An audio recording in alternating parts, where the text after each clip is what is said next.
जाने जाते थे, जॉब में ज़्यादा जाना पसंद करते थे। 2006 में क्या हुआ, people think online business is fraud. लोग ऑनलाइन बिज़नेस को फ्रॉड कहते थे। जब ऑनलाइन बिज़नेस आई थी, बहुत सारे विरोध हुए थे, बहुत सारे व्यापारी लोग विरोध किए थे। जिस प्रकार कंप्यूटर युग आया था, कंप्यूटर भी आया था, तो लोग बहुत सारे विरोध किए थे कंप्यूटर को। आप लोग सब कुछ पढ़ सकते हैं। 2012 में ऑनलाइन का क्या हुआ, शॉपिंग ई कॉमर्स का साइट स्टार्ट हुआ, जो कि बैंग स्टिंग नाम की एक सीडी बिकी थी, वहां से स्टार्ट हुआ ऑनलाइन का। 2015 में नेटवर्क मार्केटिंग का जो एक रिवोल्यूशन आया, क्रांति आया, हम सभी जानते हैं। उसके बाद 2019 में क्या हुआ, लोगों का जो people have change their perspective on online business, लोग चेंज होना 2019 में स्टार्ट किए। और 2020 में कोरोना काल आ गया। जब नोटबंदी हुआ था दोस्तों, पेटीएम ने बहुत ज्यादा उछाल मारा था। सभी जानते हैं, घर बैठे हम सभी वर्क कर रहे थे। 5 रुपए की भी चाय पीने के लिए पेटीएम कर रहा था मैं। उस समय से पेटीएम, नोटबंदी से पहले से पेटीएम यूज कर रहा था। तो उस समय वो फायदा हो गया मुझे, क्योंकि नोट का प्रचलन नहीं था, कैश नहीं था। तो ये समझ में आया कि आने वाला समय कैशलेस का होगा, डिजिटल का होगा। तो 2020 में क्या हुआ दोस्तों, कोरोना काल आ गया। हम सभी घर में पैक हो गए, बंद हो गए, सारा जीवन अंधकार में हो गया, ठप हो गया। लेकिन इंटरनेट चलता रहा। हम अपना जितने जो भी हमारे सर्विस प्रोवाइडर है इंटरनेट के, उसको हम रिचार्ज करते रहे, घर बैठे टीवी रिचार्ज करते रहे, घर बैठे बिजली बिल जमा करते रहे, वाटर बिल, गैस बिल, सारा कुछ घर बैठे। इसका मतलब क्या हुआ कि हम घर बैठे सारा डिजिटल यूज कर रहे थे, डिजिटल प्लेटफॉर्म को यूज कर रहे थे। तो 2020 में और 22 तक क्या होगा, और ये online business priority of India हो गया। आज हम सभी देख रहे हैं कि 21 और 22 में क्या हालत होने वाली है। तो 21 तो हम लोग जी लिए, अब देखिए 22 में क्या होता है। हम सभी और डिजिटल की ओर जा रहे हैं। कैसे, इस प्रकार। तो पहले क्या था दोस्तों, बहुत पहले बार्टर सिस्टम चलता था, वास्तु विनिमय प्रणाली, सामान के बदले सामान लीजिए। फिर गोल्ड, गोल्ड के बदले आप मुझे गोल्ड दीजिए, मैं आपको सामान दूंगा। मेटल कॉइन्स आए, उस कॉइन्स आ गया। पेपर मनी आया, पेपर मनी का चाइना में कागज का आविष्कार हुआ, पेपर मनी आया। प्लास्टिक कार्ड आ गए, एटीएम कार्ड वगैरह, डेबिट कार्ड वगैरह आ गए। इलेक्ट्रॉनिक मनी हो गया, जिन बहुत सारे लोग अब इलेक्ट्रॉनिक मनी ट्रांसफर करते हैं ई मनी के माध्यम से। जिनका नेट इंटरनेट बैंकिंग होता है, इंटरनेट बैंकिंग के माध्यम से ट्रांसफर होने लगा। उसके बाद जमाना दोस्तों क्रिप्टो करेंसी का आ गया। और यहाँ पर हम देख पा रहे हैं कि क्रिप्टो करेंसी में बहुत सारे लोगों का क्वेश्चन आया था संडे के सेशन में कि सर ये ब्लॉकचेन क्या है, क्रिप्टो क्या है, थोड़ा सा हम लोगों को बताया जाए। तो आज मैं आप लोगों को बताता हूँ दोस्तों कि ब्लॉकचेन क्या है, कैसे काम करता है। तो आप लोग ध्यान दीजिएगा कि ब्लॉकचेन, फिलहाल ब्लॉकचेन आखिर ये क्या है, व्हाट इज ब्लॉकचेन टेक्नोलॉजी। इस टेक्नोलॉजी को समझना होगा दोस्तों, क्योंकि हमारा भी टेक्नोलॉजी ब्लॉकचेन और पीयर टू पीयर टेक्नोलॉजी पर वर्क करता है।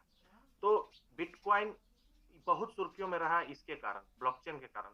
लोग बिटकॉइन को लेकर बहुत ही उम्मीद पैदा किए, आज दिन ब दिन बढ़ती गई। लेकिन हमें जानना होगा कि बिटकॉइन के पीछे की टेक्नोलॉजी क्या है, ब्लॉकचेन टेक्नोलॉजी। ये ब्लॉकचेन टेक्नोलॉजी है जो उसको आगे बढ़ाई है दोस्तों। क्यों, क्योंकि बिटकॉइन का संबंध ब्लॉकचेन से ही है, इसलिए ब्लॉकचेन के बारे में हम सभी को बहुत जरूरी है जानना। अब सवाल उठता है कि ब्लॉकचेन टेक्नोलॉजी कैसे वर्क करता है, क्यों वर्क करता है, क्या है ये टेक्नोलॉजी, कैसी है ये टेक्नोलॉजी। तो ब्लॉकचेन टेक्निक हमारे आईटी इंडस्ट्री को उस प्रकार से बदलने वाले, जैसे ओपन सोर्स, आप लोग बहुत ज्यादा ध्यान दीजिएगा दोस्तों जो बातें बताई जा रही है। जैसे ओपन सोर्स सॉफ्टवेयर ने कई दशक पहले क्या किया था, लिनक्स, लिनक्स एक प्रोग्रामिंग लैंग्वेज है। लिनक्स हो गया, जावा हो गया, रॉक्कल हो गया, वीबी हो गया, डॉटनेट हो गया, मैं सब में वर्क किया हूँ। डॉटनेट, जावा, सी प्लस, सारा में प्रोग्रामिंग लैंग्वेज सारा कुछ सीखा हूँ, क्योंकि बीसीएमसीए में ये पाठ में सीखना पड़ता था। तो लिनक्स करीब एक दशक के मॉडर्न एप्लीकेशन डेवलपमेंट का मूल रहा। ठीक वैसे ही ब्लॉकचेन भी आने वाले समय के एक बेहतरीन जरिया बना इंफॉर्मेशन शेयर करने के लिए। लोअर कॉस्ट इसका बहुत ज्यादा है, लेकिन ब्लॉकचेन टेक्नोलॉजी को लेकर बहुत ज्यादा लोग हाइपर भी हुए। क्यों, क्योंकि ये हमारे भविष्य की टेक्नोलॉजी को पूरी तरह से बदला है, इसलिए लोग इसको बहुत ज्यादा अभी सीखने के लिए प्रेरित हो रहे हैं, जानने चाह रहे हैं। तो ये टेक्नोलॉजी पूरी तरह से समझना होगा। ये कैसे बेहतर है, तो क्या है दोस्तों बताता हूँ। ब्लॉकचेन एक डिजिटल लेजर है। क्या है ब्लॉकचेन, एक डिजिटल लेजर है, जहां आप जैसे कि एक बुक होता है जो कि अकाउंट रखता है, जैसे हम अपना बही खाता रखते हैं ना, अकाउंट, जहां पर क्या होता है डेबिट और क्रेडिट ट्रांजैक्शन की जानकारी हम रखते हैं।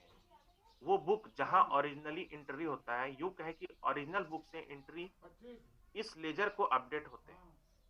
तो मान लीजिए कि आपके पास file of transaction A node है, file of transaction node A, जो कि एक कंप्यूटर लेजर ए लेजर है। दो गवर्नमेंट अकाउंट्स, दो गवर्नमेंट्स के जो अकाउंट्स हैं उन्हें हम माइनर्स कहते हैं, के पास वह समान फाइल उनके सिस्टम में है, इसलिए ये डिस्ट्रीब्यूटेड है। जैसे ही आप एक ट्रांजैक्शन करते हैं, आपका कंप्यूटर उन दोनों अकाउंट्स को ईमेल करता है, उसे इन्फॉर्म करता है ईमेल के जरिए।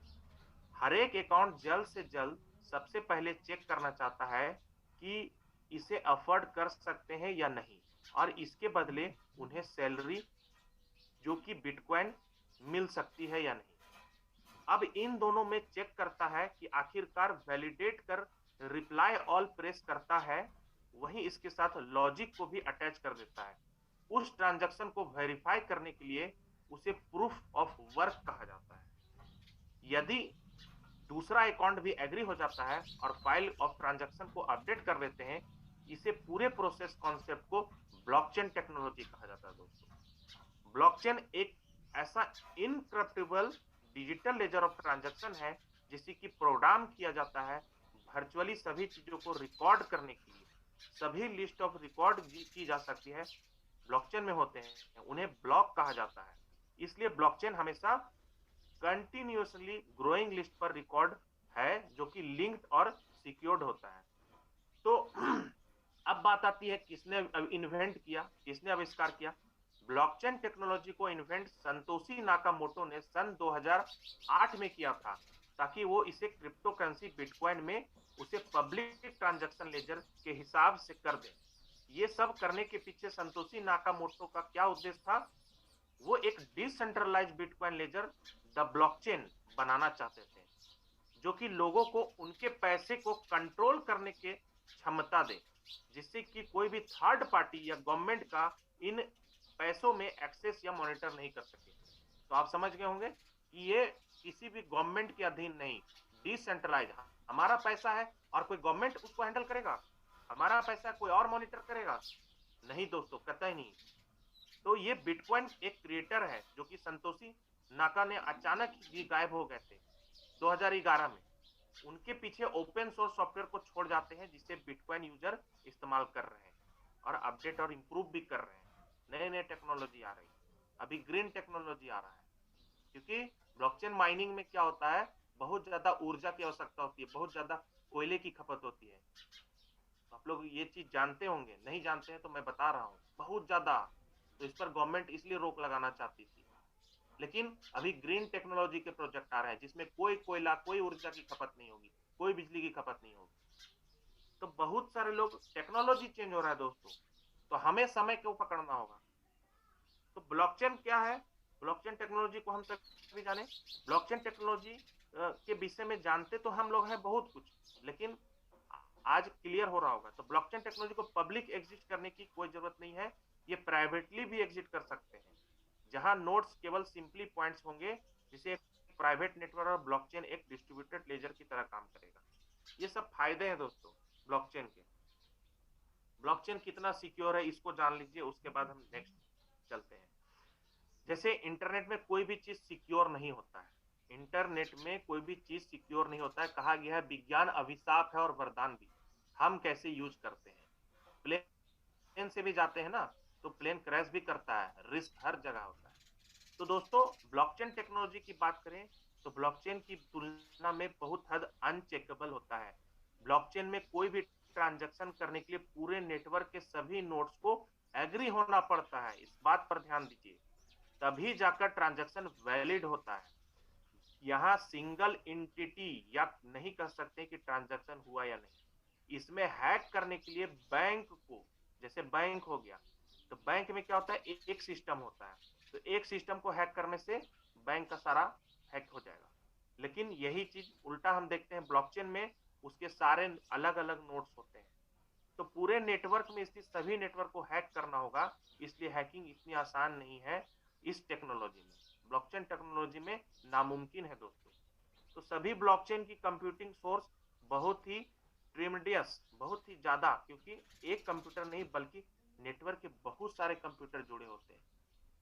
तो ये प्रॉब्लम है दोस्तों बैंक का, कि उनका एक ही सर्वर है, एक ही सॉफ्टवेयर है, एक ही सिस्टम है, लेकिन ब्लॉकचेन के लाखों करोड़ों सिस्टम है, सॉफ्टवेयर, जो कि नहीं किया जा सकता है।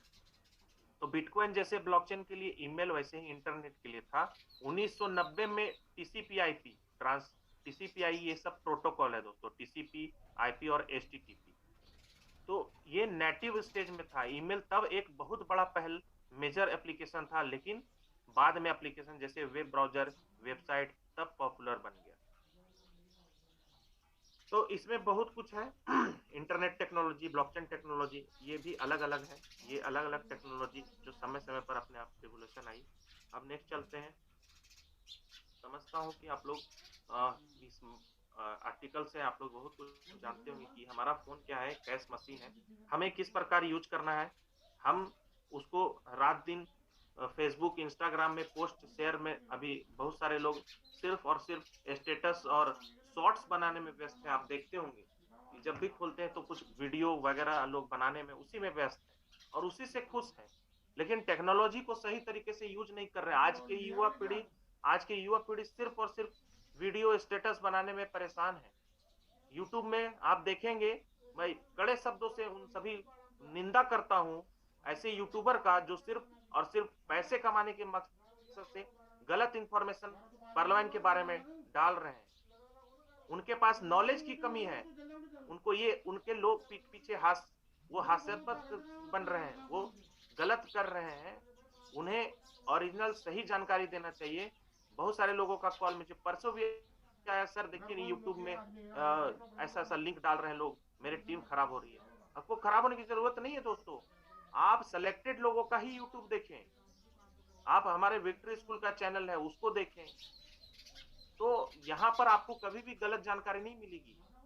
तो यहाँ पर लोग गलत नॉलेज देकर यूट्यूब से पैसा कमाने का बस सिर्फ उसका उनका मतलब उद्देश्य है, तो आप ऐसे लोगों का यूट्यूब मत देखें। तो हमें क्या करना है दोस्तों, हमारा फोन कैश मशीन है। अगर हमें 4 फिगर का इनकम, 5 फिगर का इनकम, 6 फिगर का इनकम चाहिए तो हमें सीखना पड़ेगा। यहाँ पर वही बात लिखी हुई है कि आपके अंदर एबिलिटी होनी चाहिए, रीडिंग एबिलिटी। अब बात करेंगे पीयर टू पीयर टेक्नोलॉजी की। हमारा system peer to peer technology पर वर्क करता है। तो पीयर टू पीयर टेक्नोलॉजी क्या है? पीयर टू पीयर का फुल फॉर्म हम सभी जानते हैं, शॉर्ट फॉर्म P2P। तो P2P नेटवर्क में पीयर्स होते हैं, एक कंप्यूटर सिस्टम जो कि एक दूसरे तथा कंप्यूटर में कनेक्ट होते हैं डायरेक्टली सिस्टम के बीच। जो कि अंतर आप यहाँ पर सिस्टम बहुत सारे कनेक्ट है, आपस में कनेक्ट है, आप देख पा रहे होंगे फोटो में। आप लोगों को दिख रहा होगा, नेक्स्ट फोटो में भी आप लोग देख सकते हैं कि ये सर्वर से सारे कंप्यूटर कनेक्ट है। तो इसमें क्या होता है कि किसी भी सेंट्रल सर्वर की जरूरत नहीं होती है। दूसरी भाषा में कहें तो कंप्यूटर के साथ पीयर टू पीयर नेटवर्क को ज्वाइन करने के लिए एक इंटरनेट कनेक्शन और एक P2P सॉफ्टवेयर। जैसे कौन कौन सॉफ्टवेयर है? काजा है, लाइनवेयर है, डियर शेयर है, मॉर्फियस है, एक्विसेशन है। ये प्रोग्राम कनेक्ट होते हैं एक P2P नेटवर्क के साथ। जैसे गुरिंटिला जो कि अलाउ करता है कंप्यूटर को एक्सेस करने के लिए हजारों की तादाद में सिस्टम के साथ उस नेटवर्क पर P2P सॉफ्टवेयर अलाउ करता है।